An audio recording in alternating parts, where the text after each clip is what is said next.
dental records on hand, and that it was a positive identification, so I was just completely devastated.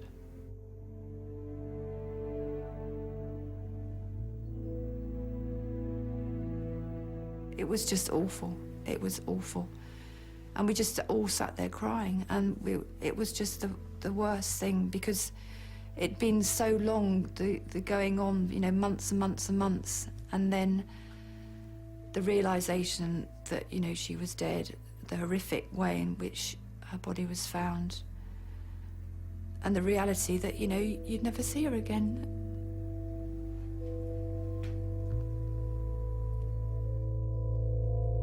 Lucie's devastated family returned to Japan once more.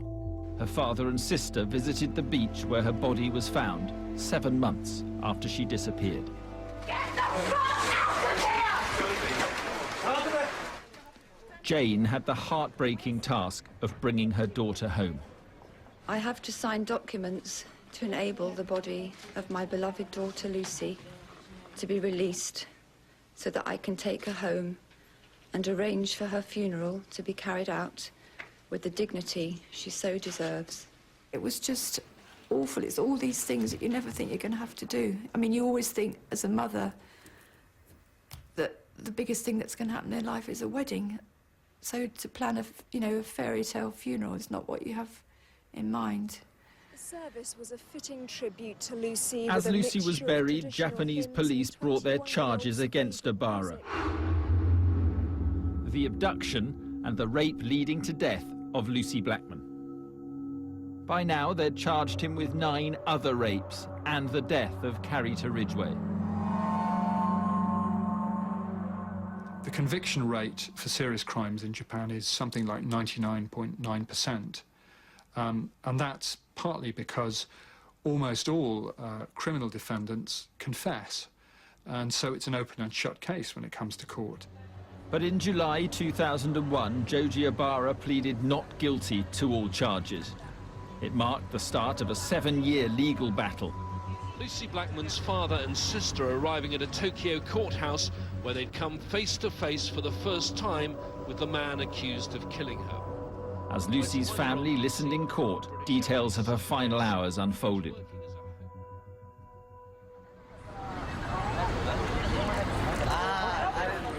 On a hot Saturday in July at around 4 p.m, Lucie went to see a man she had met at the Hostess bar where she worked. That man was Joji Ibarra.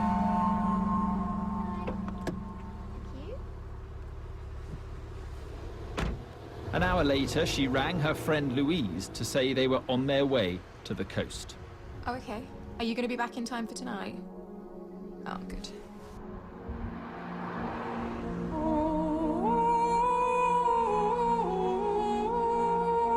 I suspect that he seduced Lucie in the sense that he took her there, promising her dinner, a phone, a bottle of champagne.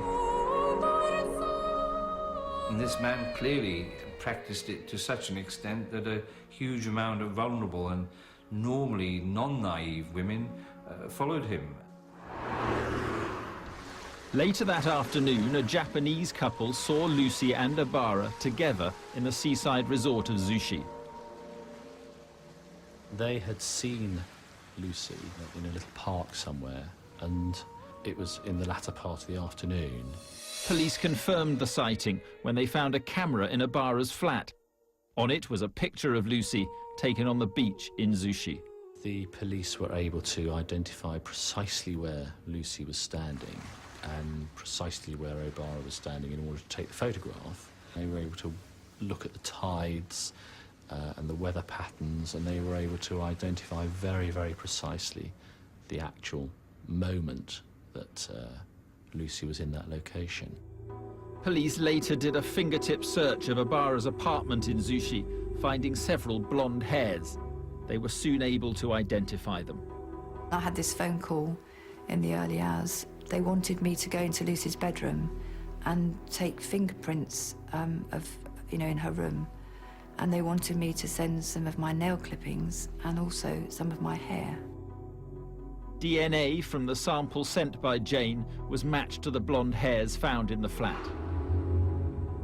and police uncovered further compelling evidence linking Obara with Lucie. Hi Louise, it's me. Using mobile phone records, they were able to trace the pair's movements. Yeah. It was here that Lucie made the final call to her friend, Louise, telling her she was heading home. I'm on my way back, and I'll be back within the hour. Okay? The geography of where the calls were made pinpointed Lucie as being where he was. In court, Obara finally admitted having spent the day with Lucie. He said they'd had dinner at his apartment, but he insisted that Lucie then left without him. He denied having anything to do with her death. He said that he'd taken Lucie to his apartment. Thank you very much. They'd had a few drinks, and he claimed, although this has always been denied as a libel by everyone who knows her, he claimed that she'd been taking illegal drugs. He said that she was high on drugs, and that at some point he had called a fixer to come and collect her and take her home. This person was named, but he was unable to attend court because he had died. May I speak to Louise Phillips, please? This is Louise. Police were able to prove it was Obara who'd called Lucie's friend, claiming she'd joined a religious cult. I want to talk to Lucie. Look, she doesn't want to see anyone. He had later interfered with the investigation by sending police the hoax letter in which Lucie apparently asked to be left alone.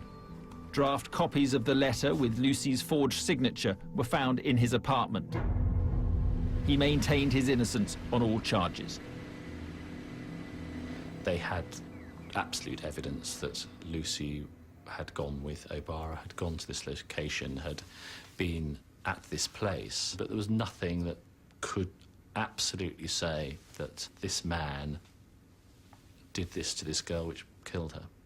There was no smoking gun. There was no direct evidence linking Giorgio Obara to Lucie's body. There were no DNA samples. There was no sperm or blood, for example, or something that could be identified as his. Lucie's family could only wait for the verdict, but before it came, Obara would make them an offer that would bitterly divide them. Evidence about the last known movements of Lucie Blackman. Proceedings have been underway for some time because the defendant is also charged with a number of other offences. Justice moves slowly in Japan, and 5 years into Joji Obara's trial, fresh evidence of his crimes was still emerging. How he'd lured hostesses to his apartment, then raped them, and how he'd used chloroform to sedate and kill Carita Ridgway. The things we heard, my God, you know, and the details. All the other girls that were hurt and another girl that was killed. It was just like, how can anybody do that to another human being? Determined to see justice for Lucie, the family repeatedly returned to Tokyo. Who are having to step back into the nightmare every 6 months or 12 months to relive it and to come here and be where Lucie was. For Lucie's mother, Jane, attending court was traumatic. But I was very anxious because I've actually never seen Obara, and I was very concerned because I didn't really want to have his face in my memory.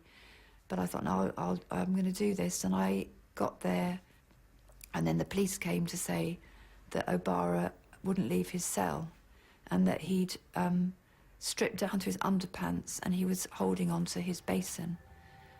And they had tried to get him to come out of the cell, but they couldn't. I was angry because I just thought, you know, he's a coward.